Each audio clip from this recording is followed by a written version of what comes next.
Hi everyone, this is Vidisha and welcome back to my channel.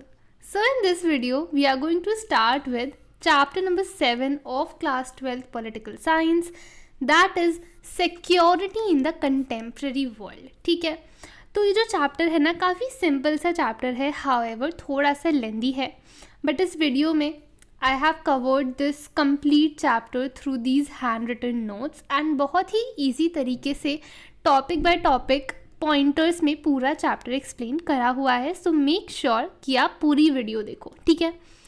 And do make sure that you have your notebook with you and your NCERT with you so that you can keep marking all the important points, right.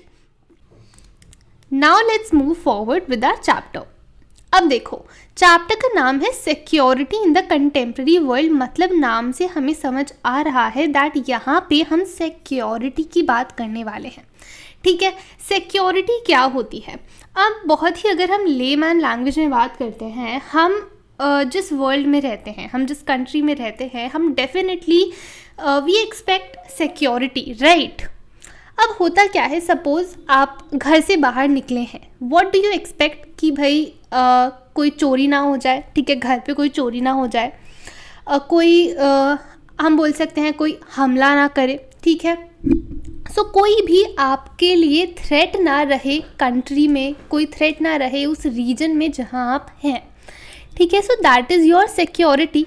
अब इसी security को हम national और international level पे हम पढ़ने वाले हैं, ठीक है, कि भाई नेशंस कैसे अपनी सिक्योरिटी को मेंटेन रखते हैं, कैसे अपनी सिक्योरिटी को इंश्योर करते हैं, ठीक है. So let's start with the chapter now कि भाई सिक्योरिटी क्या होती है. डेफिनेशन हम देखने वाले हैं पॉलिटिकल साइंस की टर्म्स में. अब सिक्योरिटी क्या होती है, तो सिक्योरिटी बहुत ही सिंपल टर्म्स में देखें तो it means freedom from threats. Obviously जैसा मैंने बताया कि अगर आप भी अपने घर से कहीं बाहर निकलते हैं तो आप ये एक्सपेक्ट करते हैं कि आपके लिए कोई थ्रेट ना रहे. सो सिक्योरिटी का मतलब क्या होता है, that you have freedom from threats, ठीक है, आपको कोई डर नहीं है किसी से भी. Now things that threaten the core values. अब ये जो थ्रेट्स हैं इनको हम कैसे आइडेंटिफाई कर सकते हैं? सो ऐसी चीज़ें जो कि हमारी कोर वैल्यूज़ को थ्रेटन करती हैं, कोर वैल्यूज़ को हैम्पर करती हैं, ऐसी चीज़ों से हमें सिक्योरिटी चाहिए, है ना. अब यहाँ पे आप आगे देखेंगे कि भाई इसमें वॉर्स आते हैं, एपिडेमिक्स आते हैं. जैसे हम पैंडमिक्स की बात करें, एपिडेमिक्स की बात करें, जैसे कोविड-19 है ना, हम सब ने उससे डील करा है. तो ऐसी चीज़ें जो हमारी कोर वैल्यूज़ को थ्रेटन करती हैं, हमें उनसे सिक्योरिटी चाहिए, हमें उनसे फ्रीडम चाहिए. नाउ बट ये जो व्यू है कोर वैल्यूज़ का कि भाई हमसे कोई पूछे तुम्हें सिक्योरिटी किससे चाहिए, हमें ऐसी चीज़ों से सिक्योरिटी चाहिए जो हमारी कोर वैल्यूज़ को थ्रेटन करती हैं, right. But this view is a very extensive view of security, है ना. अब the thing is core values को तो डेली लाइफ में काफ़ी सारी चीज़ें थ्रेटन कर सकती हैं, है ना. बट यहाँ पे हम सिक्योरिटी किससे चाह रहे हैं, तो security relates only to extremely dangerous threats. कोई भी छोटे मोटे थ्रेट्स कि भाई आपको कहीं चोट लग गई, है ना, कहीं छोटी मोटी चोरी हो गई, उनकी बात हम यहाँ सिक्योरिटी में नहीं कर रहे हैं.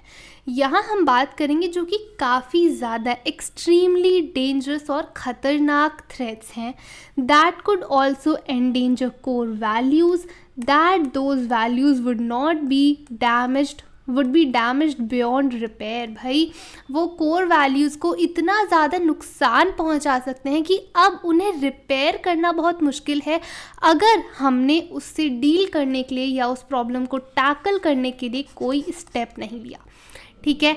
सो ये है असली मायने में सिक्योरिटी जिसके बारे में हम इस पूरे चैप्टर में बात करने वाले हैं, ठीक है. तो समझ में आया, एक्सट्रीमली डेंजरस थ्रेट से हमें सिक्योरिटी चाहिए. बट ये जो आइडिया है, this is a very slippery idea. हम ऐसा क्यों बोल रहे हैं? Because things change. आप अगर पॉलिटिकल कंटेक्स्ट भी देखोगे तो क्या वो हिस्ट्री में, पास्ट में ऐसा था?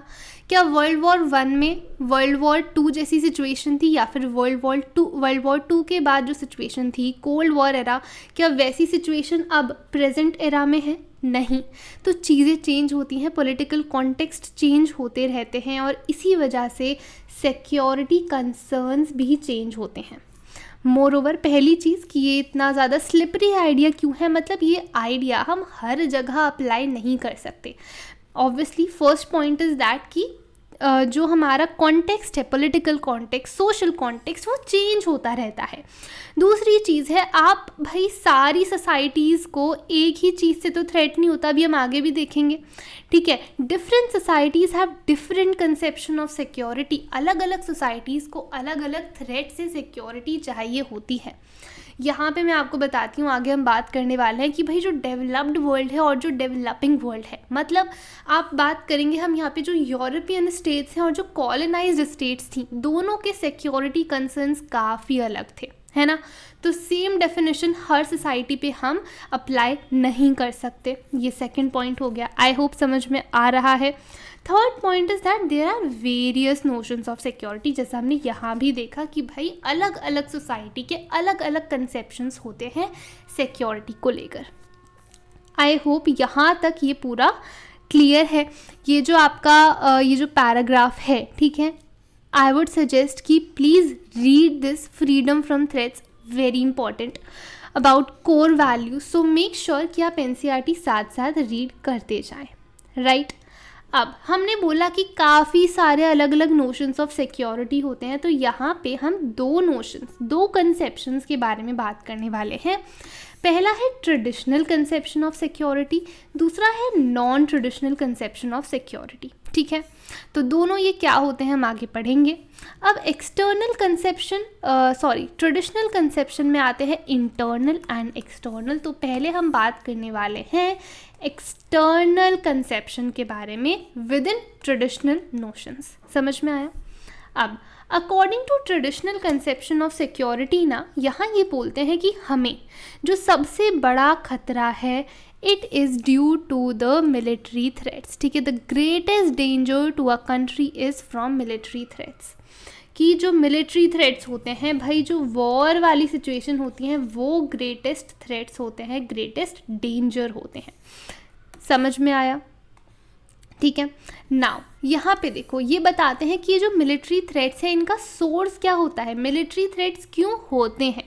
सोर्स होता है अनदर कंट्री। ऑब्वियसली भाई एक कंट्री खुद के लिए तो मिलिट्री थ्रेट नहीं होगी ना, कहीं बाहर से उसके लिए थ्रेट आएगा, बाहर से मिलिट्री यहाँ पे अटैक करेगी, वॉर होगा, ठीक है। सो सोर्स होता है अनदर कंट्री एंड दिस, ये जो मिलिट्री थ्रेट्स होते हैं जो कि दूसरी कंट्रीज़ लॉन्च करती हैं दूसरी कंट्रीज़ पर, they threaten the core values. अब ये कोर वैल्यूज़ क्या होती हैं? फॉर एग्जाम्पल, अगर एक पर्टिकुलर कंट्री पे अटैक हुआ है, वहाँ पे वॉर हो रहा है दो कंट्रीज़ के बीच में, देन वहाँ की आप देखो कोर वैल्यूज़ जैसे कि sovereignty, independence and territorial integrity definitely effect होती है, ठीक है। So military threats can endanger the core values like sovereignty, independence and territorial integrity. समझ में आया? Moreover, these military threats can also endanger lives of citizens। भाई जो ordinary citizens होते हैं, सिविलियंस होते हैं, उनकी लाइफ को भी काफ़ी ज़्यादा इफेक्ट करता है मिलिट्री एक्शन, ठीक है। यहाँ देखो that it is unlikely that in a war only soldiers will be hurt or killed. Quite often ordinary man and women are made targets of war to break the support of the war, ठीक है। कई बार जो ordinary citizens होते हैं उनको जानबूझ के target करा जाता है ताकि जो एग्जिस्टिंग गवर्नमेंट है ना, उसके अगेंस्ट ये लोग हो जाएं, उसका सपोर्ट चला जाए, ठीक है। तो डेफिनेटली जो वॉर का जो सपोर्ट वहाँ हो रहा है, वॉर के लिए जो गवर्नमेंट सपोर्ट कर रही है, लोग उसी के अगेंस्ट हो जाएंगे, ठीक है। So this is a strategy adopted by various countries. समझ में आया? अब भाई यहाँ हम देखो, थ्रेट्स जो है, थ्रेट तो हो गया, मिलिट्री एक्शन लॉन्च कर दिया, वॉर हो गया, बट गवर्नमेंट अब इस वॉर को रिस्पॉन्ड कैसे करती हैं, what is the response of government? So in responding to the threat of war a government has 3 basic choices. कौन सी चॉइसेस होते हैं यहाँ पे समझते हैं. पहली चीज़ टू सरेंडर, भाई तुम सरेंडर कर दो, ठीक है, हार मान लो, ये पहली चीज़ होती है. अब ये जो ऑप्शन है सरेंडर करने का, हार मान लेने का, ये कोई भी गवर्नमेंट, कोई भी कंट्री एडवर्टाइज नहीं करेगी, है ना. So it is the last resort, ठीक है. मतलब अगर आपके पास कोई और ऑप्शन नहीं बचता, कोई और ऑप्शन काम ही नहीं कर रहा, तब आप इस ऑप्शन के लिए जाएंगे. ये हमारा पहला हो गया. सेकेंड होता है टू प्रिवेंट द वॉर. आप वॉर को प्रिवेंट करो, कोशिश करो कि वॉर हो ही ना. अब हमने देखा कि वॉर का सोर्स क्या होता है, अनदर कंट्री. वो आपकी नेबरिंग कंट्री भी हो सकती है, राइट. ऐसी कंट्री जो आपसे ज़्यादा पावरफुल है, वो कंट्री भी हो सकती है. समझ में आया. तो आप क्या कर रहे हो, जिस कंट्री ने आप पे वॉर करा है, you are trying to deliberate with them और डिस्कस विद देम कि भाई ये जो वॉर है इसकी वजह से आपका भी नुकसान होगा, हमारा भी नुकसान होगा, तो let's not have a war, बैठ के we can resolve the issue. So इसे बोल रहे हैं हम प्रिवेंट द वॉर, की कोशिश करो कि वॉर होए ही ना. थर्ड ऑप्शन हमारा रहता है टू डिफेंड द वॉर, ठीक है. टू डिफेंड द वॉर और टू टर्न बैक और defeat the attacking forces all together. Exactly, आप या तो डिफेंड करो, मतलब अब उनके साथ लड़ो कि ताकि आप जो आपकी फोर्सेज हैं उन्हें बचा पाओ, उन्हें डिफेंड कर पाओ, है ना. और आप क्या कर सकते हो भाई, डिफेंड तो कर ही रहे हो, साथ ही साथ आप ट्राई करो कि जो अटैकिंग फोर्सेस हैं उनको आप हरा दो, डिफीट कर दो, ताकि वॉर फिर ख़त्म हो जाए. तो गवर्नमेंट ये 3 तरीके से रिस्पॉन्ड कर सकती है अगर उसकी जो कंट्री है उस पर कोई वॉर होता है. तो वेरी इंपॉर्टेंट, ठीक है, ध्यान से समझो ये वाले सेक्शन को. अब आप देखो ये जो 2 ऑप्शंस है ना, these are the most advertised option, because obviously देखो सरेंडर तो कोई भी कंट्री, कोई भी गवर्नमेंट नहीं करना चाहेगी. सो गवर्नमेंट या तो वॉर को प्रिवेंट करने की कोशिश करती है, वॉर को रोकने की कोशिश करती हैं, जिसे हम बोलते हैं डेटरेंस, या फिर वॉर को एंड करने की कोशिश करती हैं या लिमिट करने की कोशिश करती हैं, जिसे बोलते हैं डिफेंस. यहाँ तक क्लियर है what are the 2 main options जिन्हें गवर्नमेंट्स कंसिडर करती हैं during a war. Got it. अब देखो यहाँ पे हमारा एक थर्ड कंपोनेंट भी होता है, that is called balance of power. अब ये जो बैलेंस ऑफ पावर है ये बहुत इंपॉर्टेंट कंपोनेंट है वॉर को रोकने के लिए, वॉर्स के साथ डील करने के लिए, या फिर हम बोल सकते हैं वॉर्स को प्रिवेंट करने के लिए. अब देखो सारी कंट्रीज़ तो सेम नहीं है, सारी कंट्रीज़ पावर के टर्म्स में, इकोनॉमिक डेवलपमेंट के टर्म्स में इक्वल नहीं है. कुछ कंट्रीज़ बड़ी और स्ट्रॉन्गर हैं, है ना. और ये जो पावरफुल कंट्रीज़ हैं, बड़ी कंट्रीज़ हैं, डेवलप्ड कंट्रीज़ हैं, definitely these countries can be a threat in the future, है ना. जो वीकर कंट्रीज़ हैं उनके लिए काफ़ी बड़ा थ्रेट हो सकती हैं. यहाँ तक बात समझ में आ रही है. सो गवर्नमेंट्स ये कोशिश करती हैं कि वो कंट्रीज़ के साथ बैलेंस ऑफ पावर बना के चले ताकि वॉर की सिचुएशन ही ना आए, ठीक है. अब गवर्नमेंट्स कौन सी कंट्रीज़ के साथ बैलेंस ऑफ पावर करने का ट्राई करेंगी, बेसिकली पावर को बैलेंस रखने का ट्राई करेंगी, ऐसी कंट्रीज़ जो उनकी नेबर्स हैं, मतलब आसपास की कंट्रीज़, है ना. बिकॉज डेफिनेटली आसपास की जो आपकी नेबरिंग कंट्रीज़ होती हैं इनसे सबसे ज़्यादा थ्रेट होता है, ठीक है. फर्स्ट. सेकंड, ऐसी कंट्रीज़ जिनके साथ दे हैव डिफरेंसेस, है ना. थर्ड, ऐसी कंट्रीज़ जिनके साथ they had conflicts in the past, मतलब भाई पास्ट में कोई ना कोई कन्फ्लिक्ट रहा है उस कंट्री के साथ. तो ये जो पास्ट कन्फ्लिक्ट्स होते हैं ये डेफिनेटली प्रेजेंट टाइम में वॉर्स को एनरेज करते हैं, वॉर्स को मोटिवेट कर सकते हैं, ठीक है. अब ये जो बैलेंस ऑफ पावर है ना ये बहुत इंपॉर्टेंट है, so that countries can focus on building up their military power, है ना. Countries do build up their military power, because होता क्या है, अगर आपके पास रेडी होगी मिलिट्री पावर, ठीक है, सारी कंट्रीज़ को बैलेंस ऑफ पावर करना है, तो सारी कंट्रीज़ क्या करेंगी, अपनी मिलिट्री पावर को डेवलप करेंगी. मतलब this can definitely prevent Wars, because अब सपोज 4 कंट्रीज़ हैं, चारों कंट्रीज़ ने अपनी मिलिट्री पावर डेवलप कर रखी है. So now all 4 of them know कि भाई अगर हम वॉर करते हैं तो उनका तो नुकसान हो गई, साथ साथ हमारा भी उतना ही नुकसान होगा, बिकॉज सामने वाली कंट्री की भी मिलिट्री पावर काफ़ी ज़्यादा डेवलप्ड है. Are you getting my point? So this definitely prevent war. Now third component क्या था? Balance of power. Fourth component पे आ जाते हैं अलायंस बिल्डिंग. अलायंस बिल्डिंग क्या होता है? यहाँ पे काफ़ी सारी कंट्रीज़ एक साथ आती हैं, काफ़ी सारी स्टेट्स एक साथ आती हैं, ठीक है. So this is basically coalition of states. And ये जो कंट्रीज़ होती हैं, ये जो स्टेट्स होती हैं, they coordinate their actions to deter or defend against military attack, ठीक है. सो अब हुआ क्या? सपोज एक कंट्री पे वॉर हुआ है, ठीक है. अब क्या हुआ? 3-4 कंट्रीज साथ में आ गई, है ना, ताकि वो जो दूसरी कंट्री जिसने अटैक करा उसके अगेंस्ट खड़ी हो सके. या फिर हो सकता है 2 अलाइंसेज हैं, ठीक है, 2 अलाइंसेज हैं, इसमें काफ़ी सारी स्टेट्स इंक्लूडेड है, इसमें भी काफ़ी सारी स्टेट्स इंक्लूडेड हैं. So they both are fighting against each other, right. So these states, ये जो कोएलिशन बनाती हैं स्टेट्स, ये जो अलायंस बनाती हैं, दे देन कोऑर्डिनेट देयर एक्शन ताकि ये मिलिट्री अटैक के अगेंस्ट साथ में खड़े रह सकें. समझ में आया?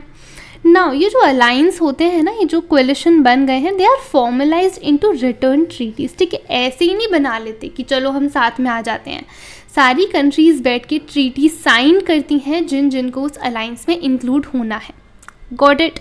नाउ ये जो अलायंस फॉर्मेशन होता है ना, इसमें कंट्रीज सबसे पहले ये आइडेंटिफाई करती हैं कि भाई कौन हमारे लिए थ्रेट हो सकता है. बात समझ में आ रही है? उसी के अकॉर्डिंग कंट्रीज अपना अलायंस बनाती हैं, राइट. अब सपोज एक कंट्री है, ठीक है, this is a very powerful state. हो सकता है काफ़ी सारी डेवलपिंग कंट्रीज़ एक साथ आके अलायंस बना लें so that they can stand against this very powerful state, very powerful country, जो कि फ्यूचर में काफ़ी बड़ा थ्रेट हो सकता है इन लोगों के लिए, ठीक है. सो दे आइडेंटिफाई कि कौन सी कंट्री, कौन सा अलायंस हमारे लिए थ्रेट पोज कर सकता है. Are you getting my point? Now why alliances? Alliance क्यों बनाए जाते हैं? अब देखो, अलायंस बनाए जाते हैं ताकि countries can increase their effective power relative to another country और अलायंस. अब एक कंट्री एक सिंगल कंट्री है और यही कंट्री अगर काफ़ी सारी कंट्रीज़ के साथ मिल जाती है तो डेफिनेटली ये जो अलायंस बना है ये ज़्यादा पावरफुल होगा. एम आई राइट? तो यही क्या होता है, अलायंस में आने से इनकी पावर बढ़ जाती है बिकॉज अब इनके पास काफ़ी सारी कंट्रीज़ का सपोर्ट होता है, राइट. हाउएवर ये जो अलायंसेस होते हैं they can definitely change when national interest change. हमने जैसे देखा भाई जो सोशल कंटेक्स्ट है, हमारा पॉलिटिकल कॉन्टेक्स्ट है, ये एक जैसा तो नहीं रहता ना हर टाइम, ये चेंज होता रहता है. एम आई राइट? तो वही जब देखो हमारा पॉलिटिकल कंटेक्स्ट चेंज होगा, हमारी इकोनॉमिक सिचुएशंस चेंज होंगी, तो ये जो नेशनल इंटरेस्ट है ये भी चेंज होंगे. And these alliances are based on national interest and can change when national interest change. समझ में आया? आई होप यहाँ तक पूरा क्लियर है. अब यहाँ देखो, ज़्यादातर जो थ्रेट्स होते हैं ना कंट्रीज़ के लिए, they come outside its borders. Very important. कहाँ पे लिखा है ये? यहाँ पे.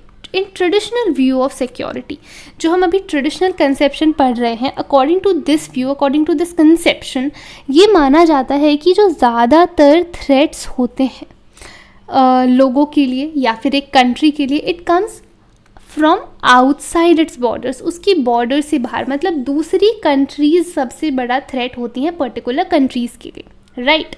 ऐसा क्यों होता है? बिकॉज देखो इंटरनेशनल एरेना में ना कोई पर्टिकुलर सेंट्रल अथॉरिटी नहीं है. अगर एक कंट्री देखो, this is a particular country, यहाँ पे कोई ना कोई गवर्नमेंट होगी जो पूरी कंट्री को रूल कर रही होगी. बट इंटरनेशनल अरेना में ऐसा नहीं होता. पूरी कंट्री को मैनेज करने के लिए, सारी कंट्रीज़ को, पूरे इंटरनेशनल अरेना को मैनेज करने के लिए कोई एक सेंट्रल अथॉरिटी नहीं है. एंड इसीलिए वॉर्स काफ़ी ज़्यादा फ्रीक्वेंटली होते रहते हैं. यहाँ पे एक्सपेक्ट करा जाता है कि यूएन एक ऐसा ऑर्गेनाइजेशन हो सकता है जो कि एक सेंट्रल अथॉरिटी का रोल प्ले कर सके.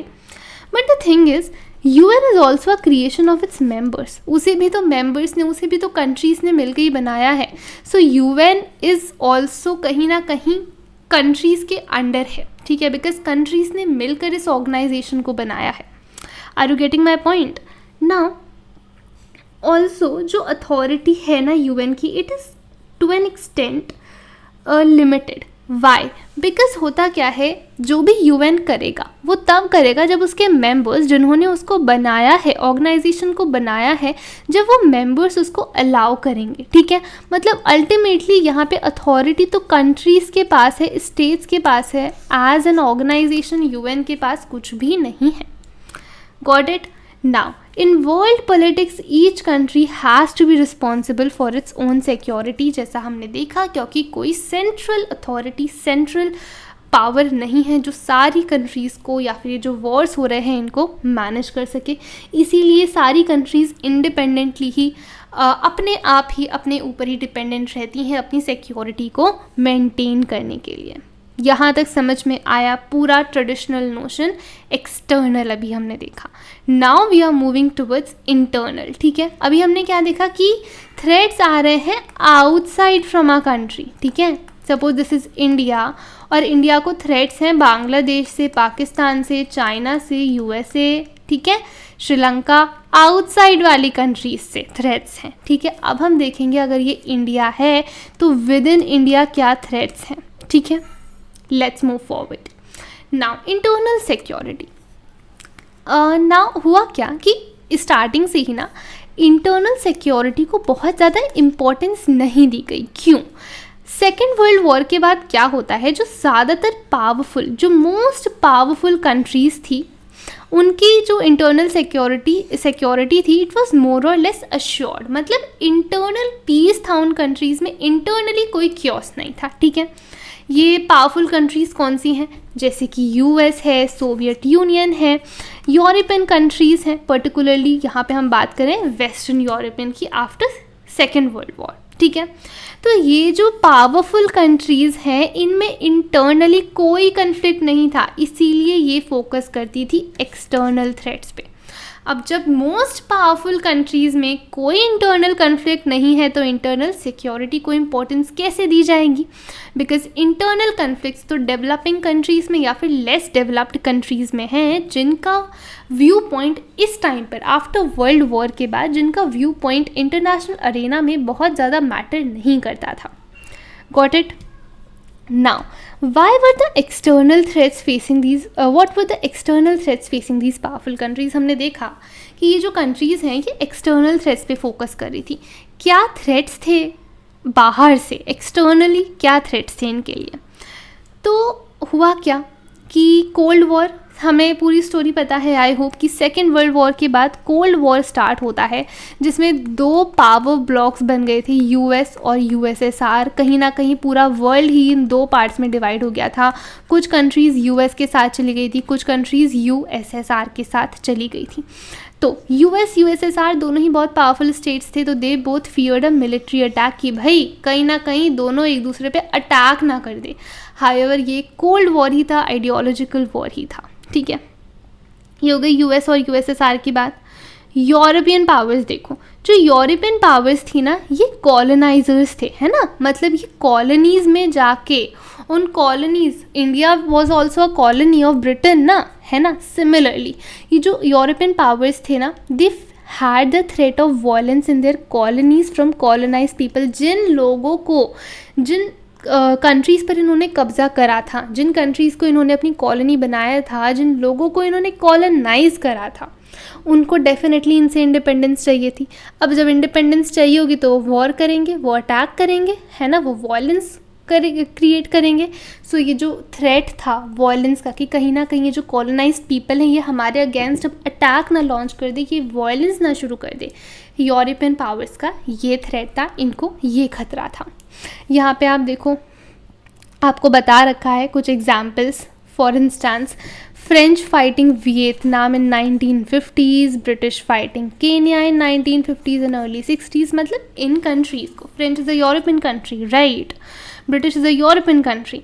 सो ये जो कंट्रीज़ हैं, ये जो इनकी कॉलोनीज़ हैं, इनमें फ़ाइट हो रही थी, इनमें वॉयलेंस क्रिएट हो रहा था। आर यू अंडरस्टैंडिंग मैं जो भी बता रही हूँ? Now what were the threats faced by colonies, यहाँ पे देखो we have to remember the French fighting Vietnam and British fighting Kenya, ठीक है। Now what were the threats faced by colonies, colonies, अब कॉलोनाइजर्स मतलब यूरोपियंस, उनको क्या threat था वो देख लिया। कॉलोनीज मतलब जिन्हें कॉलोनी बनाया गया, फॉर इंस्टेंस इंडिया, उनको क्या थ्रेट था। सो अब late 1940s onwards colonies basically free होना स्टार्ट हुई थी, ठीक है। They became free from the late 1940s onwards, अब वो इंडिपेंडेंट स्टेट्स बनना स्टार्ट हुई थी। तो जो न्यूली इंडिपेंडेंट कंट्रीज थी ना, they had to become part of the cold war alliance, जैसा मैंने बताया यूएस यूएसएसआर, उनके ऊपर प्रेशर था कि या तो तुम यूएस को ज्वाइन करो या तुम यूएसएसआर को ज्वाइन करो। पहला प्रेशर, पहला थ्रेट। दूसरा थ्रेट था they had threat from neighbours who might have joined the other side of the cold war. अब आप देखो ड्यू टू कोल्ड वॉर ना, 1/3 of the wars in the second after the second world war period, जो 1/3 war हुए थे, they were due to this cold war, ठीक है। Are you getting my point now? Moreover ये जो wars हो रहे थे ना, these were mainly happening in the third world. I am sorry for this mistake. So ज़्यादातर जो ये वॉर हो रहे थे they were happening in the third world. Third world से मेरा मतलब है जो डेवलपिंग कंट्रीज थी, नॉट द पावरफुल कंट्रीज, ठीक है, not the developed countries, the developing countries. So colonies faced attack from colonial rulers in Europe. हाँ भाई, यूरोपियन पावर्स, वो जो कॉलोनाइजर्स थे, उन्हें ये थ्रेट था कि जो कॉलोनीज है वो अटैक ना कर दे। कॉलोनीज को ये थ्रेट है कि भाई उनके कॉलोनाइजर्स वापस से उन पर अटैक ना कर दे। Got it? So these were the threats faced by colonies. I hope it is clear. पहला, उन्हें ज्वाइन करना था यूएस या यूएसएसआर को। दूसरा, अगर उनकी नेबरिंग कंट्रीज़ ने दूसरा ब्लॉक ज्वाइन कर रखा है तो वहाँ पे उन्हें थ्रेट है। तीसरा, कॉलोनीज से थ्रेट था, कॉलोनाइजर से थ्रेट था। Right, am I clear with this? Moving on towards our next portion of this topic. Now, there were differences between the challenges faced by the countries of Asia and Africa, मतलब जो developing countries थी, and countries faced by Europe, ठीक है। So यहाँ पे हम देखने वाले हैं किस तरह से what were the differences basically between these challenges faced by newly independent countries of Asia and Africa and in Europe, ठीक है। सो एक सबसे बड़ा थ्रेट जो नई कंट्रीज़ के लिए, जो कंट्रीज़ बिल्कुल अभी नई नई इंडिपेंडेंट हुई हैं, उनके लिए रहता है conflict with the neighbouring countries. देखो, अगर हम इंडिया की ही बात करें, ठीक है, 1947 में जब इंडिया न्यूली इंडिपेंडेंट कंट्री थी, तो उसके भी आप देखोगे तो पाकिस्तान के साथ, चाइना के साथ, उसके नेबर्स के साथ कन्फ्लिक्ट्स थे। Then these countries also face internal conflicts, internal disputes, मतलब within the country, because जब कंट्री इंडिपेंडेंट होती है तो काफ़ी बार ऐसी सिचुएशंस आती हैं कि विद इन द कंट्री जो स्टेट्स होती हैं, they basically launch secessionist movements, मतलब वो डिमांड करती हैं कि we want to live as separate states, ठीक है, as separate countries, independent countries. हमें जैसे हम इंडिया की ही बात करें तो इंडिया में भी आपने देखा होगा कश्मीर में, जूनागढ़ में तो प्लेबिसाइट हुआ था, है ना। तो यहाँ क्या होता है, ये कंट्रीज़ क्या डिसाइड करती हैं, यहाँ के जो प्रिंसली रूलर्स थे उन्होंने क्या बोला कि हमें एज अ इंडिपेंडेंट कंट्री रहना है, we don't want to merge into the Indian union, right. Now third conflict is they quarrel over borders and territories or control over people and populations. Exactly, border disputes, India China के बीच में, India Pakistan के बीच में, right? Then internally separatist movement, definitely जैसे हमने India में भी देखा, north east में, असम में, अगर आपको याद हो तो वहाँ भी सेपरेटिस्ट मूवमेंट हुई थी। They didn't want to merge into the Indian Union, right? So basically I'm giving you example of Indian basically India, but उस टाइम पर जो न्यूली इंडिपेंडेंट कंट्रीज़ थी, सारी ही कंट्रीज़ ये क्राइसिस फेस कर रही थी। Then they also faced external and internal threats. They basically external और इंटरनल थ्रेट्स मर्ज हो जाते थे। एक्सटर्नल थ्रेट्स मतलब जो बाहर की कंट्रीज से आ रहे हैं, और इंटरनल थ्रेट्स जो with in the countries crisis हैं। और कई बार क्या होता था, कोई नेबर भी एक सेपरेटिस्ट मूवमेंट इंस्टिगेट कर देता था, इनिशिएट कर सकता था, ठीक है।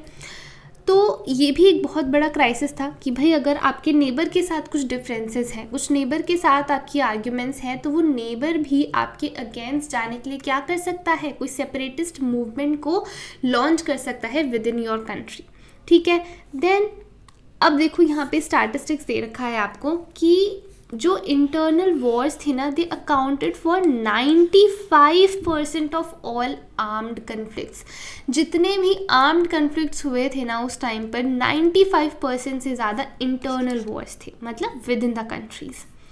And between 1946 to 1991 there was 12-fold rise in the number of civil wars। 12-fold rise, 12 गुना ये civil wars बढ़ गए थे। Got it? I hope ये जो conflicts हैं ये clear हैं।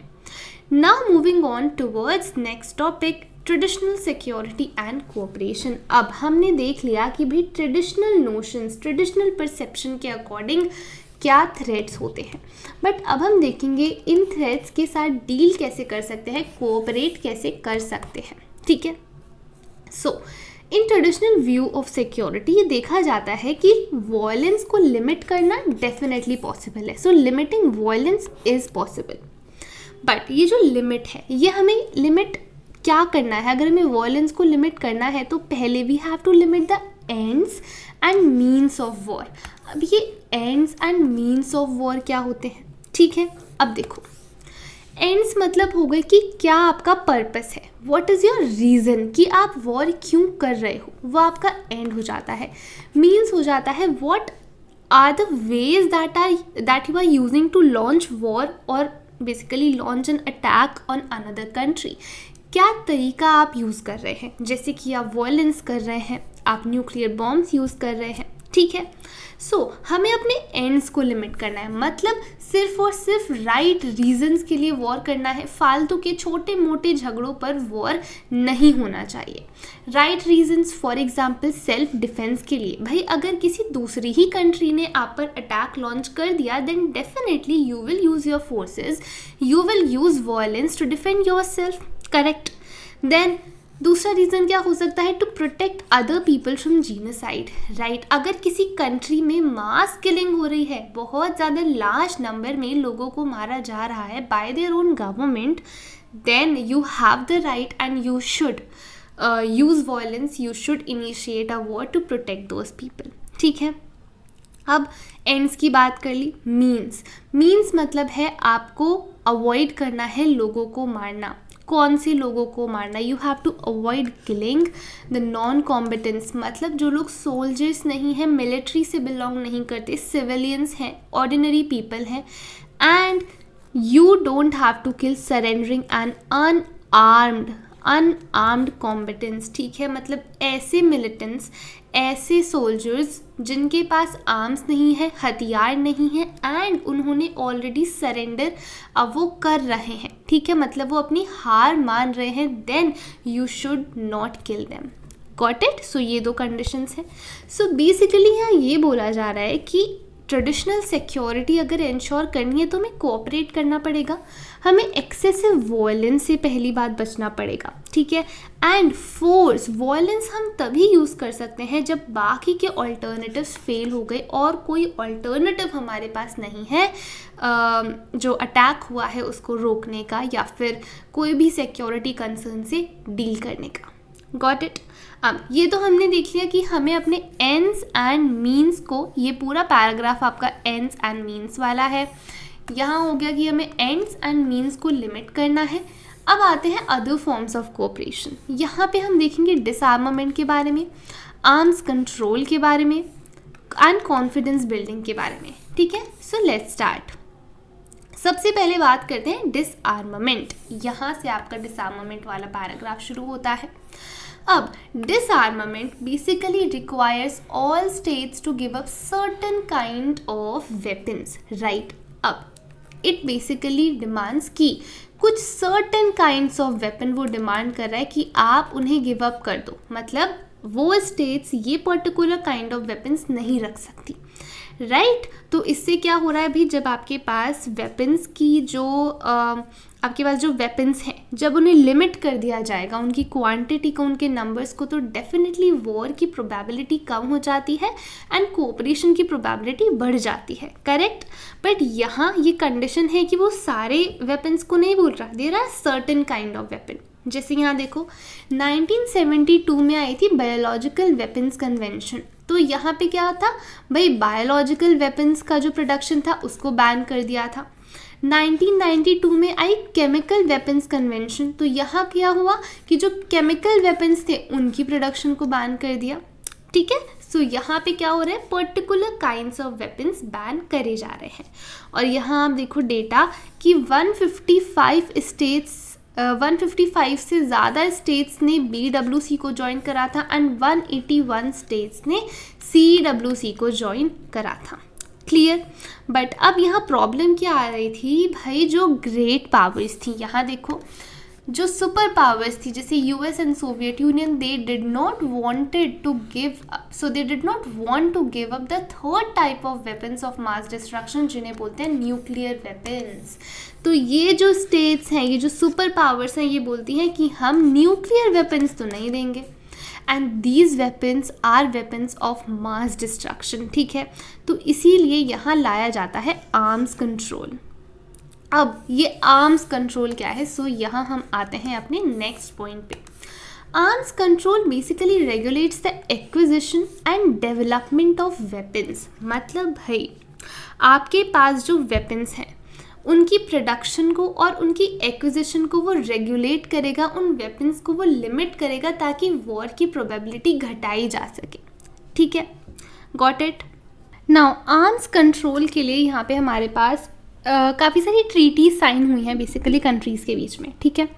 सो एक ट्रीटी आती है 1972 में called anti ballistic missile treaty. अब इस ट्रीटी ने क्या करा, what was its aim. So it aim to stop US and USSR from using ballistic missiles, कि भाई आप बैलिस्टिक मिसाइल्स यूज़ नहीं करेंगे। दूसरी चीज़, to deploy limited number of defensive systems. मतलब आप देखो किस तरह से यहाँ पे वेपन्स को लिमिट करा जा रहा है, ठीक है, आर्म्स को लिमिट करा जा रहा है। थर्ड यहाँ पे पॉइंट आता है, stop large scale production of those systems. Exactly आप जो सिस्टम्स यूज़ कर रहे हो, ठीक है, you have to stop the large scale production of the system. मतलब बहुत ज़्यादा बड़े स्केल पे अब आप प्रोड्यूस नहीं कर सकते, आप इस प्रोडक्शन को लिमिट करेंगे, ठीक है। अदर आर्म्स कंट्रोल ट्रीटी, दूसरी आर्म्स कंट्रोल ट्रीटी क्या आई थी, आप देखो यहाँ पे आपकी बुक में दे रखा है। So make sure that you mark it here.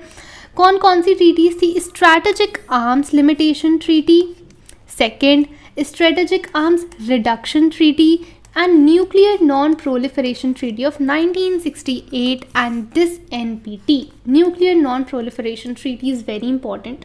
This was a arms control treaty, और ये ट्रीटी ये बोलती थी कि भाई कंट्रीज जिन्होंने न्यूक्लियर वेपन्स, ठीक है, न्यूक्लियर वेपन्स को बना लिया, मैन्युफैक्चर कर लिया और टेस्ट कर लिया before 1967, they are allowed to keep their weapons, ठीक है, वो अपने वेपन्स को रख सकते हैं बिकॉज तुमने 1967 से पहले मैन्युफैक्चर कर लिया।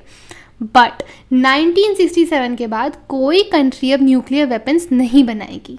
But India did not agree with this treaty because it basically thought that ये काफ़ी ज़्यादा डिस्क्रिमिनेटरी ट्रीटी है। बिकॉज ऐसे तो क्या होगा कि भाई जिन कंट्रीज़ के पास न्यूक्लियर वेपन्स हैं वो बहुत पावरफुल हो जाएंगी, है ना, और वो काफ़ी बड़ा थ्रेट हो सकती हैं दूसरी कंट्रीज़ के लिए। Those are not allowed to make nuclear weapons, है ना। और इस टाइम पे ना 5 कंट्रीज़ के पास न्यूक्लियर वेपन्स थी, 1967 से पहले। और ये जो 5 कंट्रीज़ थे ना, they were the permanent member of the UNSC, that is United Nations Security Council. आपने पढ़ा हुआ है ये चीज़ आपकी इंटरनेशनल ऑर्गेनाइजेशंस वाले चैप्टर में। I hope this is clear, ठीक है। Moving on towards our next point, confidence building is the another point. देखो भाई, कॉन्फिडेंस बिल्डिंग क्या होता है, तो कंट्रीज़ बेसिकली क्या करती हैं ना, जो भी उनके मिलिट्री आइडियाज़ होते हैं, वॉर्स के आइडियाज़ होते हैं, they share their information, share their ideas with their rivals, ठीक है, मतलब अपने राइवल्स के साथ, दूसरी कंट्रीज़ के साथ वो आइडियाज़ शेयर करते हैं। क्या क्या शेयर करते हैं, उनकी जो मिलिट्री इंटेंशंस या मिलिट्री प्लान्स हैं वो शेयर करा। Kind of forces they process, भाई आपकी जो आर्म्स फोर्सेस हैं, ठीक है, कैसी फोर्सेस हैं, कितने वेपन्स हैं, ठीक है, कितनी ज़्यादा पावरफुल फोर्स है आपके पास, वो सारी चीज़ें। एंड ये फोर्सेस आपने कहाँ पे डिप्लॉय कर रखी हैं, where these forces are deployed, है ना। तो ये जो चीज़ें हैं ना, ये इंश्योर करती हैं कि कोई भी वॉर मिसअंडरस्टैंडिंग या मिसकंसेप्शन की वजह से ना हो। कंट्रीज़ के पास पूरी इन्फॉर्मेशन हो एक दूसरी कंट्री के मिलिट्री, एक दूसरी कंट्रीज़ के बेसिकली मिलिट्री पावर के बारे में, ठीक है, so that there is no misunderstanding within the countries. Got it. तो जैसा हमने देखा कि ट्रेडिशनल कंसेप्शन में मिलिट्री थ्रेट को सबसे ज़्यादा बड़ा डेंजर माना जाता है। एंड ट्रेडिशनल सिक्योरिटी के अकॉर्डिंग ये जो मिलिट्री फोर्स है, ठीक है, मिलिट्री फोर्स, मिलिट्री पावर है, इट इज़ द, ध्यान से सुनना, it is the principal threat to security. सबसे बड़ा threat to a country security भी मिलिट्री फोर्स ही है। And it is the principal means of ensuring और अचीविंग सिक्योरिटी, ठीक है, principal means of achieving security भी है। बिकॉज अगर आपको अपनी कंट्री की सिक्योरिटी इंश्योर करनी है दूसरी कंट्री से, एक्सटर्नल कंट्री से, देन आपको क्या करना पड़ेगा, you should have a strong military power. Because बाहर की जो कंट्रीज़ हैं, दूसरी कंट्रीज़ आप पर कभी भी अटैक कर सकती हैं, they can pose a big threat to your country's security. Are you understanding, ठीक है, बहुत ऐसा सिंपल सा ये चैप्टर है, हाउएवर थोड़ा लेंदी लगता है, आई अंडरस्टैंड, बट काफ़ी इजी तरीके से एक्सप्लेन कर रही हूँ मैं। आई होप यहाँ तक क्लियर है। Now we'll move towards non traditional security. यहाँ पे देखो, non traditional notions of security. अब यहाँ देखो आप कि भाई it includes wide range of threats and dangers affecting the conditions of human existence. Traditional में तो हमने देखा भाई जो मिलिट्री फोर्स है उसको ही मेजर थ्रेट माना जा रहा है, वॉर्स को मेजर थ्रेट माना जा रहा है, बट यहाँ पे आप देखेंगे मिलिट्री थ्रेट्स, मिलिट्री फोर्स के अलावा भी जो थ्रेट्स, जो डेंजर्स जो ह्यूमन एग्जिस्टेंस को अफेक्ट करते हैं, सबको यहाँ पे थ्रेट माना जा रहा है, सबको कंसिडरेशन में लिया जा रहा है। जो नॉन ट्रेडिशनल नोशंस होते हैं ना, दे क्वेश्चन, यहाँ पे आप देखो 4 मेन क्वेश्चंस आते हैं। सिक्योरिटी फॉर हु, किसको सिक्योर करना है, पहला question. What is being secured, from what kind of threats, है ना, मतलब किसको सिक्योर कर रहे हैं, from what kind of threats, किन थ्रेट से सिक्योरिटी प्रोवाइड करनी है, and what is the approach to security, how are you ensuring security. Now जैसा हमने देखा कि ये जो ट्रेडिशनल सिक्योरिटी है, पूछते हैं सिक्योरिटी फॉर हु, भाई किसको सिक्योर करना है तुम्हें, who is the referent, are you getting my point. ये रेफरेंट पूछता है भाई तुम्हें किसको सिक्योर करना है। सो ये क्या बोलता है कि यहाँ पे आप अगर देखो ट्रेडिशनल सिक्योरिटी में इसने पूछा रेफरेंट कौन है। ट्रेडिशनल सिक्योरिटी बोलता है that state plus the territory of the state plus the governing institutions, ये हमारे रेफरेंस है, इनको सिक्योर करना है, ठीक है। But non traditional conception of security बोलता है that we have to protect individuals, communities और all of the human kind. मतलब भाई यहाँ पे आप इंडिविजुअल लेवल की सिक्योरिटी को भी देख रहे हैं, इंडिविजुअल लेवल की सिक्योरिटी को भी कंसिडरेशन दे रहे हैं। Are you getting my point. यहाँ डिफरेंस देखो ट्रेडिशनल सिक्योरिटी और नॉन ट्रेडिशनल सिक्योरिटी में, ठीक है। सो यहाँ पे ग्लोबल सिक्योरिटी और ह्यूमन सिक्योरिटी, इन दोनों को basically non traditional conception of security को ग्लोबल सिक्योरिटी या ह्यूमन सिक्योरिटी भी बोला जाता है। तो ह्यूमन सिक्योरिटी से तो आप समझ ही रहे हैं, सिक्योरिटी ऑफ इंडिविजुअल्स या फिर कम्युनिटी जहाँ पे काफ़ी सारे इंडिविजुअल्स हैं, या फिर हम बोल सकते हैं all of the human kind. अब हम समझेंगे ये ह्यूमन सिक्योरिटी क्या है, ये ग्लोबल सिक्योरिटी क्या है। ध्यान से देखना। So human security basically implies कि प्रोटेक्शन ऑफ पीपल ज़्यादा इम्पॉर्टेंट है प्रोटेक्शन ऑफ स्टेट से, ठीक है। अब आप ये बोलोगे कि भाई ह्यूमन सिक्योरिटी और स्टेट सिक्योरिटी तो सेम ही है ना, but secure states do not automatically mean secure citizen. Secure state का मतलब ये नहीं होता कि उसके अंडर जो सिटीजन्स हैं वो भी सिक्योर है, उनके लिए काफ़ी सारे थ्रेट्स हो सकते हैं। आगे हम थ्रेट्स के बारे में देखेंगे, ठीक है। सो यहाँ पे protection of individuals is the primary goal, and from what. भाई हमने तो देख लिया रेफरेंट यहाँ पे है इंडिविजुअल्स, ह्यूमन काइंड को हमें प्रोटेक्ट करना है, बट कौन से थ्रेट से, ऐसी कौन सी चीज़ है जो उन्हें थ्रेट पोज कर रहा है। So according to the narrow view ये बोलते हैं वॉयलेंट थ्रेट्स, ठीक है, सिर्फ और सिर्फ वॉयलेंट थ्रेट्स जो हैं। बट ब्रॉडर व्यू, जो लोग ब्रॉड थोड़ा सा सोचते हैं, वो बोलते हैं कि इंडिविजुअल्स को हमें प्रोटेक्ट करना है not only from violent threats but also from hunger, disease and natural disasters, जो काफ़ी बड़ा कॉन्ट्रीब्यूशन करते हैं किलिंग में, ह्यूमंस की किलिंग में, ठीक है। नाउ यहाँ पे जो human security, it ensures global economic security plus threats to human dignity, ठीक है। सो इकोनॉमिक सिक्योरिटी भी यहाँ पे चाहिए होती है, एंड ऐसे थ्रेट्स, ऐसे dangers that poses threats to human dignity, उनको भी कंसिडरेशन दिया जाता है। Are you getting my point? Now सारी चीज़ें आपकी एनसीईआरटी में लिखी हुई हैं, बट मैंने यहाँ पे पॉइंट्स में एक्सप्लेन करा है। Now global security. सो ग्लोबल सिक्योरिटी बेसिकली 1990 से ये थोड़ा थोड़ा पॉपुलर होनी शुरू हुई। क्यों? Because of global nature of threats. हुआ क्या कि ऐसे काफ़ी सारे थ्रेट्स हैं, लार्ज स्केल थ्रेट्स, जो काफ़ी बड़ा नुकसान पहुंचा सकते हैं लोगों को, जिससे कोई एक कंट्री इंडिविजुअली इन प्रॉब्लम्स को रिजॉल्व नहीं कर सकती। जैसे कि ग्लोबल वार्मिंग। भाई पूरे वर्ल्ड को एक साथ आना पड़ेगा, पूरे वर्ल्ड को एक साथ बैठ के प्लानिंग करनी पड़ेगी कि ग्लोबल वार्मिंग से कैसे डील करा जाए। International terrorism, health epidemics, AIDS, bird flu, ये ऐसी चीज़ें हैं जो पूरे वर्ल्ड में फैली हुई हैं, एक कंट्री के अंडर नहीं है। Got it? सो यहाँ पे आता है ग्लोबल सिक्योरिटी का कंसर्न, ठीक है। और कई बार क्या होता है ना, काफ़ी सारी countries, some countries have to disproportionately bear the burden of a global problem. जैसे कि एनवायरमेंटल डिग्रेडेशन की बात कर लो। अब यहाँ देखो, due to global warming sea level में राइज आया है 1.5 to 2 मीटर्स का, ठीक है। That would flood 20% of Bangladesh, inundate most of the Maldives and threaten nearly half of the population of Thailand. अब भाई ग्लोबल वार्मिंग में कंट्रीब्यूशन तो पूरे वर्ल्ड का रहा है, बट कॉन्सिक्वेंसेस सबसे ज़्यादा किन्हें फेस करने पड़ रहे हैं? ये 3 कंट्रीज़ को। तो इसलिए बोला है डिसप्रपोर्शनेटली काफ़ी बार यहाँ पे ग्लोबल प्रॉब्लम का जो कॉन्सिक्वेंस है वो काफ़ी सारी कंट्रीज़ को बियर करना पड़ता है। सो यहाँ पे आता है इंटरनेशनल कोऑपरेशन, कि भाई इंटरनेशनल लेवल पे अब कोऑपरेशन करने की ज़रूरत है। Got it? Now what are the new sources of threats? There are other sources of threats under non-traditional conceptions, जैसे कि टेररिज्म। टेररिज्म क्या होता है? Terrorism is basically political violence that targets civilians deliberately and indiscriminately. जो ordinary people होते हैं, normal लोग होते हैं, civilians को ही टारगेट करता है। सो जो टेररिस्ट ग्रुप्स होते हैं ना, ये चाहते हैं कि अगर एक कंट्री में पर्टिकुलर पॉलिटिकल सिचुएशन चल रही है, हम उसे चेंज कर दें।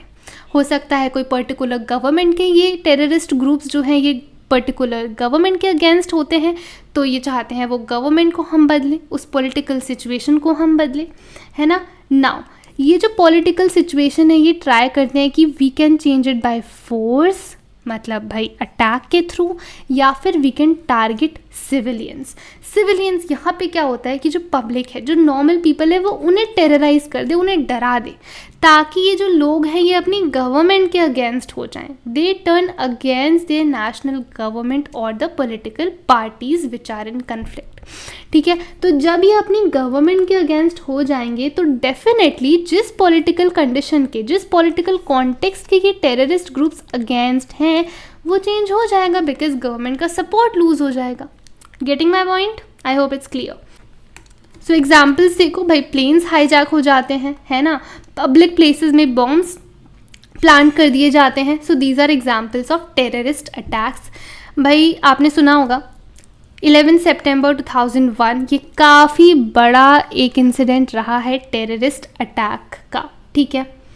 सो यहाँ एक बहुत इंपॉर्टेंट चीज़ है, ज़्यादातर जो अटैक्स हुए हैं ना पास्ट में, they have been in the middle east, Europe, Latin America and south Asia. तो ये 4 ऐसे रीजन हैं जहाँ पे सबसे ज़्यादा टेररिस्ट अटैक्स हुए हैं। और यहाँ पे आप ये रेफरेंस देखो, 11 सितंबर 2001 का रेफरेंस दे रखा है, जब टेररिस्ट ने वर्ल्ड ट्रेड सेंटर को अटैक करा था अमेरिका में, जो 3 बिल्डिंग्स को अटैक करा गया था, ठीक है। I hope it is clear now. Another threat is human rights. तो ह्यूमन राइट्स को हम क्लासीफाई कर सकते हैं 3 पार्ट्स में, political rights, economic and social rights and rights of colonised या फिर एथनिक एंड इंडिजिनस माइनॉरिटीज़, ठीक है। इसका मतलब समझो, पहले सपोज एक पर्टिकुलर कंट्री है, वहाँ पे दूसरी कंट्रीज, दूसरे कॉलोनाइजर्स ने आके यहाँ पर डोमिनेट करना स्टार्ट कर दिया, पर जो यहाँ की इंडिजिनस पॉपुलेशन थी, ठीक है, जो यहाँ पे पहले से रह रही थी, अब वो माइनॉरिटी में आ गई। तो rights of those indigenous minorities की यहाँ पे बात हो रही है। अब ये तो हो गया कि भाई 3 में हमने डिवाइड कर लिया, बट कोई अग्रीमेंट नहीं है, there is no agreement on कि कौन से राइट्स को हम यूनिवर्सल ह्यूमन राइट्स कंसिडर करें, एंड अगर इन राइट्स का वॉयलेशन होता है तो इंटरनेशनल कम्युनिटी को क्या करना चाहिए, ठीक है।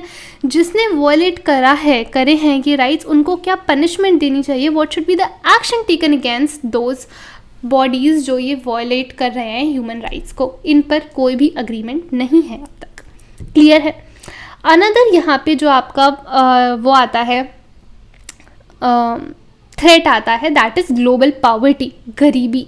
आप देखो, पॉवर्टी का डायरेक्ट रिलेशन है पॉपुलेशन से। अगर हमारी पॉपुलेशन बढ़ेगी तो पॉवर्टी भी बढ़ेगी।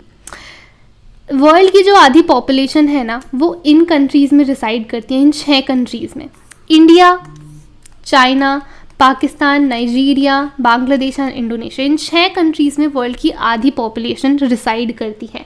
और यहाँ पे ये प्रोजेक्ट करा जा रहा है कि जो पुअर कंट्रीज़ हैं उनमें पॉपुलेशन आगे बढ़ती ही जाएगी, और जो रिच कंट्रीज़ हैं उनमें पॉपुलेशन श्रिंक देखा जाएगा।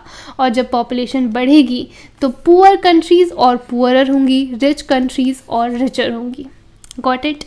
Now we'll move towards migration. Migration में भी पॉवर्टी एक बहुत बड़ा रोल प्ले करता है। आप देखोगे साउथ वर्ल्ड से नॉर्थ में काफ़ी ज़्यादा माइग्रेशन होता है, मतलब साउथ से लोग कहाँ जाते हैं? नॉर्थ में, ठीक है। क्यों? बिकॉज साउथ में पॉवर्टी है, साउथ में जॉब अपॉर्चुनिटीज़ नहीं है, हेल्थ बेसिकली अच्छी हेल्थ कंडीशंस नहीं है, पॉजिटिव एनवायरनमेंट नहीं है। तो ये सारी चीज़ों के लिए, अपॉर्चुनिटीज़ के लिए लोग कहाँ माइग्रेट करते हैं? नॉर्थ में माइग्रेट करते हैं, ठीक है। So there is a large scale migration from south to north, और इसी की वजह से क्या होता है? International political frictions.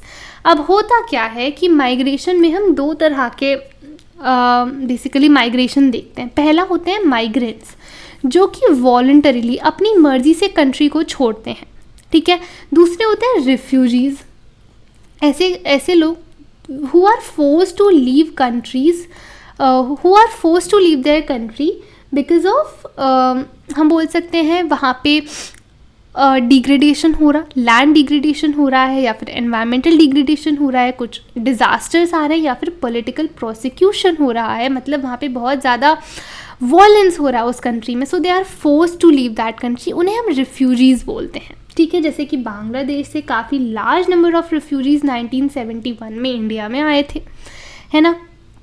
सो अब होता क्या है, जो कंट्रीज़ हैं, ठीक है, they have to accept refugees. अगर कोई particular group of people refugee है, मतलब they are force to leave their country due to bad conditions there, उन्हें जिस कंट्री में वो माइग्रेट कर रहे हैं वहाँ पे उन्हें एक्सेप्ट करना पड़ेगा, but they are not force to accept the migrants जो वॉलंटरीली अपनी कंट्री छोड़ रहे हैं।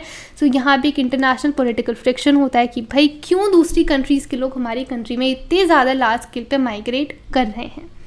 अब ये तो हो गया एक कंट्री से दूसरी कंट्री, बट इंटरनली भी माइग्रेशन होता है जिसे हम बोलते हैं internally displaced people. For example Kashmiri pandits, जो कि कश्मीर छोड़कर 1990s में कश्मीर वैली छोड़कर दूसरे पार्ट्स ऑफ इंडिया में माइग्रेट उन्होंने करा था। क्लियर है ना? There is a direct correlation between wars and refugee migration. जहाँ पे आप देखेंगे ज़्यादा वॉर्स हो रहे होंगे, सिविल वॉर्स हो रहे होंगे, इंटरनल वॉर्स हो रहे होंगे, वहाँ से माइग्रेशन ज़्यादा होगा दूसरी कंट्रीज़ में। क्लियर है?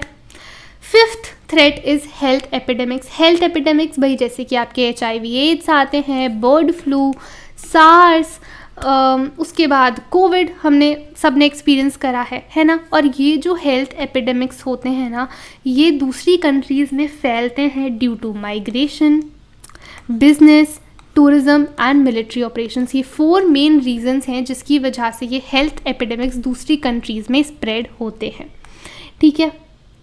नाउ अगर हम रिच कंट्रीज़ की बात करें जैसे कि नॉर्थ अमेरिका, ठीक है, तो यहाँ पे एग्जांपल दे रखा है that due to drug therapies they lower the death rate from HIV AIDS. But जो पुअर रीजन्स हैं वो तो इन थेरेपीज़ को, इन बेसिकली इन ड्रग्स को वो तो अफोर्ड ही नहीं कर सकते, तो इसकी वजह से वहाँ पे डेथ रेट काफ़ी ज़्यादा बढ़ जाता है। ठीक है? दूसरे यहाँ पे आप देखो, दूसरे वो दे रखे हैं एग्जाम्पल्स ऑफ डिजीज़ जैसे Ebola virus, hanta virus, hepatitis B, tuberculosis, malaria, dengue. और ये जो 3 चीज़ें हैं ना, ये जो 3 डिजीज़ हैं, दे हैव म्यूटेटेड, मतलब उन्होंने अपने आप को और डेवलप कर लिया है। They have mutated into drug resistant forms, मतलब उनके लिए जो ड्रग्स, उनके लिए जो दवाइयाँ बनाई गई थी वो भी उन पर काम नहीं कर रही हैं। Got it? नाउ काफ़ी बार एपिडेमिक्स अमंग एनिमल्स हो जाते हैं, जैसे कि भाई काउस में डिजीज़ देखने को मिलती है जिसकी वजह से मिल्क प्रोडक्शन काफ़ी ज़्यादा हैम्पर होता है। एंड इसी की वजह से आप जैसे देखो यहाँ पे एग्जाम्पल दे रखा है, हुआ क्या था, since the late 1990s Britain has lost billions of dollars of income due to an outbreak of mad cow disease, ठीक है, एंड बर्ड फ्लू। तो इसकी वजह से जो पोल्ट्री सप्लाईज थे ना वो बंद हो गए, एक्सपोर्ट्स बिल्कुल बंद हो गए। इस वजह से क्या होता है, there is interdependence among states, मतलब अब जब एक कंट्री सप्लाई नहीं कर पा रही तो कंट्रीज अब एक दूसरे पे इंटरडिपेंडेंट हो जाती हैं। ठीक है? सो यहाँ पे ना नॉन ट्रेडिशनल जो व्यू है ये ख़त्म होता है। एंड आप देखो non traditional view of security vary according to local context. अब वैरी कैसे करता है? For example Maldives. अब सपोज यहाँ पे बेसिकली ये बता रखा है कि अगर एक एरिया में कोई बहुत बड़ा थ्रेट है, ज़रूरी नहीं है दूसरे एरिया में भी वो उतना ही बड़ा थ्रेट हो। जैसे कि मालदीव्स में ग्लोबल वार्मिंग एक काफ़ी बड़ा थ्रेट है, साउथ अफ्रीका में HIV एड्स बहुत बड़ा थ्रेट है, रुवांडा की अगर हम बात करें, यहाँ पे देखो 1994 में क्या हुआ था ना, 1994 में there was a Tutsi tribe in Rwanda. So Tutsi tribe के काफ़ी सारे लोग they were killed by the rival Hutu tribe in a matter of weeks, मतलब कुछ ही हफ्तों में उन लोगों को, तुत्सी ट्राइब के लोगों को मार दिया गया था। ठीक है? सो यहाँ आप देखो, यहाँ पे वॉर, रुवांडा में वॉर एक बहुत बड़ा थ्रेट है। तो अलग अलग एरियाज़ में अलग अलग थ्रेट्स होते हैं। I hope you are getting my point. Now moving on towards our next topic, cooperative security. भाई अब यहाँ पे हम देखेंगे कि नॉन ट्रेडिशनल थ्रेट से हम सिक्योरिटी कैसे इंश्योर कर सकते हैं। So cooperation to deal with non traditional threats. सबसे पहली चीज़ हमें चाहिए होती है इंटरनेशनल कोऑपरेशन। ठीक है? अब इंटरनेशनल कोऑपरेशन में हम 4 यहाँ पे तरीके पढ़ सकते हैं। The cooperation can be bilateral, it can be regional, continental या फिर ग्लोबल। बायलैटरल मतलब जहाँ पे 2 कंट्रीज इन्वॉल्व हैं। रीजनल हो सकता है एक पर्टिकुलर रीजन में, है ना, जैसे कि साउथ एशियन रीजन ले लो, साउथ ईस्ट एशियन रीजन ले लो। दूसरा होता है कॉन्टिनेंटल, जैसे particular continent, there is a Asia, Asian continent, then we have African continent, we have North America, है ना, particular continents. Then global मतलब सारी ही countries from all over the world they are cooperating on a particular threat, on a particular security concern. ठीक है? So this is what international cooperation is. दूसरी यहाँ पे चीज़ आती है other players in cooperative security. What can be the other players? Who are the other players in ensuring security? तो they can be national and international components, international and national players. Then NGOs, business and cooperation, and great personalities also play a very important part in cooperative security. And definitely international organisations जैसे कि हमारे UN आते हैं, WHO है, world health organisation, then world bank है, international monetary fund है, so ये भी बहुत इंपॉर्टेंट रोल प्ले करते हैं। NGOs वगैरह की बात करें तो यहाँ पे आप देखो amnesty international, red cross, private foundations and charities, churches and religious organisations, trade unions, then social and development organizations, business corporations, great personality like Mother Teresa, Nelson Mandela, ये बहुत important players हैं in ensuring security from non-traditional threats. Got it? I hope यहाँ तक clear है। और cooperative security में involve the use of force as the last resort, जैसा हमने पहले भी देखा था कि भाई अगर आपको फोर्स यूज़ करना है then it should be your last option, जब और कोई ऑप्शन और कोई तरीका to ensure security from a particular threat काम ना करे, तब आप यूज़ करेंगे फोर्स, अदरवाइज नहीं करेंगे। और international security most of the times, international community most of the times दो सिचुएशन में फोर्स यूज़ कर सकती है to deal with government that kill their own people, ऐसी गवर्नमेंट जो खुद के लोगों को ही मार रही है, plus they are ignoring their misery, मतलब भाई कंट्री में पॉवर्टी है, अनएम्प्लॉयमेंट है, फूड स्कार्सिटी है, but government is not addressing those problems, वो उन्हें इग्नोर कर रही है, पहली सिचुएशन। दूसरी सिचुएशन है to deal with the international terrorist, because terrorism बहुत बड़ा इशू है, बहुत बड़ा थ्रेट है फॉर द वर्ल्ड ग्लोबली। ठीक है, सो दो कंडीशंस में इंटरनेशनल कम्युनिटी फोर्स यूज़ कर सकती है। And now we are moving on towards the India security strategy. भाई इंडिया की जो सिक्योरिटी स्ट्रैटेजी है ना, उसमें 4 कंपोनेंट्स आते हैं। पहले, इंडिया सिक्योरिटी इंश्योर करने के लिए क्या करती है, it strengthens it military capabilities. First, let us keep highlighting these points, ठीक है। Second, strengthen the international norms and international institutions, हम डिटेल में पढ़ेंगे ये क्या होता है। Third, meeting security challenges within the country, भाई इंटरनली जो चैलेंजेस हैं उनसे मीट करना है। और fourth will be economic development, economy develop करनी है, बिकॉज इकोनॉमी डेवलप होगी कहीं ना कहीं तभी हमारी मिलिट्री पावर भी डेवलप हो पाएगी। So let's start with the first point, strengthening military capabilities. होता क्या है, अगर हम अपने नेबर्स देखें, पाकिस्तान चाइना दोनों के साथ ही कन्फ्लिक्ट्स रहे हैं। पाकिस्तान के साथ आप देखो 1947 to 48 पहले पार्टीशन हुआ, फिर कश्मीर इशू पे हमारा वॉर, यहाँ पे वॉर रहा 1965, 71 बांग्लादेश वाला, 1999 कारगिल वॉर, राइट। उसके बाद चाइना के साथ 1962 जहाँ पे अक्साई चीन और अरुणाचल प्रदेश में वॉर हुआ था। तो हमारे नेबर्स के साथ हमारा काफ़ी ज़्यादा वॉर रहा है, वॉयलेंट सिचुएशन रही है। And moreover India is surrounded by nuclear armed countries, ठीक है, जिनके पास न्यूक्लियर पावर है। इसीलिए ही इंडिया ने 1974 में न्यूक्लियर टेस्ट कंडक्ट करा था, ताकि हम भी एक न्यूक्लियर पावर बन पाए। अदरवाइज़ जो हमारी आसपास की न्यूक्लियर पावर्स हैं वो हमारे लिए बहुत बड़ा थ्रेट बन सकती हैं इन फ्यूचर, ठीक है। सो इसीलिए इंडिया के लिए मिलिट्री कैपेबिलिटीज़ को स्ट्रेंथन करना बहुत इंपॉर्टेंट है। देन हमारा सेकेंड पॉइंट आता है strengthening international norms and international institutions to protect security and trust. So India का काफ़ी बड़ा रोल रहा है इन प्रमोटिंग एशियन सॉलिडारिटी, भाई unity among the Asian countries, then disarmament में एंड डीकॉलोनाइजेशन में। उसके बाद India basically supported UN, United Nations organisation के फॉर्मेशन में। Then India has been part of universal and non discriminatory non proliferation regime, ठीक है।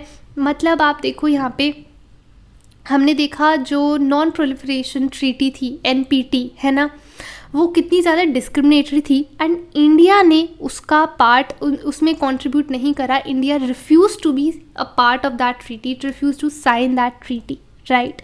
Then India has been a part of NIEO, that is new international economic order, ठीक है, that is NIEO, समझ में आया। उसके बाद नॉन अलाइनमेंट इंडिया की बहुत इंपॉर्टेंट पॉलिसी रही है, बहुत इंपॉर्टेंट एक स्टेप रहा है. Then India also became part of Kyoto protocol जो कि 1997 में साइन किया गया था. उसके बाद India has contributed in UN peace keeping operations. भाई यूएन का जो इनिशिएटिव रहा है to maintain peace within the world, उसमें इंडिया ने काफ़ी कोऑपरेट करा है. तो मतलब इंटरनेशनल ऑर्गेनाइजेशंस के साथ यहाँ पे कोलैबोरेट इंडिया पहले से करती आई है, ठीक है, ताकि अपनी सिक्योरिटी को इंश्योर कर पाए. Our third point is security challenges within the country. आप देखो इंडिया में विद इन इंडियन स्टेट्स काफ़ी सारे मिलिटेंट ग्रुप्स हैं, जैसे कि मिज़ोरम में, नागालैंड, पंजाब, कश्मीर, है ना. और ये जो मिलिटेंट ग्रुप्स हैं ये नेशनल यूनिटी को बहुत इम्पॉर्टेंट, बहुत बड़ा थ्रेट पोज करते हैं, है ना. तो भाई इंडिया को इनसे भी सिक्योरिटी इंश्योर करनी है because these are very important threats. अब आप देखो जो हमारा डेमोक्रेटिक पॉलिटिकल सिस्टम है ना, इसने बहुत कंट्रीब्यूट करा है नेशनल यूनिटी को मेंटेन करने में, बिकॉज हर स्टेट की बात यहाँ पे सुनी जाती है बिकॉज ऑफ डेमोक्रेटिक सिस्टम, ठीक है. And last point is economic development. So India में अटेम्प्ट्स हुए हैं कि भाई पावर्टी से लोगों को फ्री करा जा सके, इकोनॉमिक इनइक्वालिटीज़ को एंड करा जा सके, है ना. बट ये जो अटेम्प्ट्स हैं ये हमारे सक्सेसफुल अटेम्प्ट्स नहीं हैं. हम अभी भी बहुत ज़्यादा पुअर और अनइक्वल कंट्री हैं. बट हम ये इंश्योर कर सकते हैं कि हमारी कंट्री एक डेमोक्रेटिक कंट्री है. We have democratic politics within our country and it allows spaces for articulating the voice of poor and the deprived citizens. कि भाई जो पुअर लोग हैं उनकी वॉइस हम सुन सकते हैं, ठीक है, उनकी जो प्रॉब्लम्स हैं हम उन्हें एड्रेस कर सकते हैं गवर्नमेंट में ड्यू टू डेमोक्रेटिक गवर्नमेंट. और होता क्या है कि डेमोक्रेटिक पॉलिटिक्स में ना जो गवर्नमेंट्स होती है, सिंस उन्हें सिटीजन्स ही इलेक्ट करते हैं, सो उनके ऊपर एक प्रेशर होता है कि वो लोगों के लिए, पुअर लोगों के लिए काम करे, बिकॉज वो लोग उन्हें वोट देते हैं. वो बहुत बड़ा वोट बैंक होते हैं पार्टीज़ के लिए, पॉलिटिकल पार्टीज़ के लिए, ठीक है. More over democracy is not just a political ideal but it is a democratic government जो कि ग्रेटर सिक्योरिटी प्रोवाइड करती है, बिकॉज लोगों को पता है कि गवर्नमेंट चूज़ करना हमारे हाथ में है ना. So they have a security. They basically what we are saying is that जो डेमोक्रेटिक गवर्नमेंट है, डेमोक्रेटिक पॉलिटिक्स है, वो हमें सिक्योरिटी देती है कि हम अपनी गवर्नमेंट को खुद चूज़ कर सके. ऐसी पॉलिटिकल पार्टी जो काम कर रही है we will vote for them, right. So इतनी सिक्योरिटी हमारे पास होती है because of democracy. So this was the last topic of this chapter and I hope कि पूरा चैप्टर आपको अच्छे से समझ में आया है. That is the security in the contemporary world, ठीक है. And if you have any doubt then feel free to drop it in the comment section. So I hope that you liked this video, and if you did then please hit the like button, subscribe to the channel and press the bell icon so that you can receive the updates of all my upcoming videos. Thanks for watching. See you in the next video. Till then, take care and bye bye.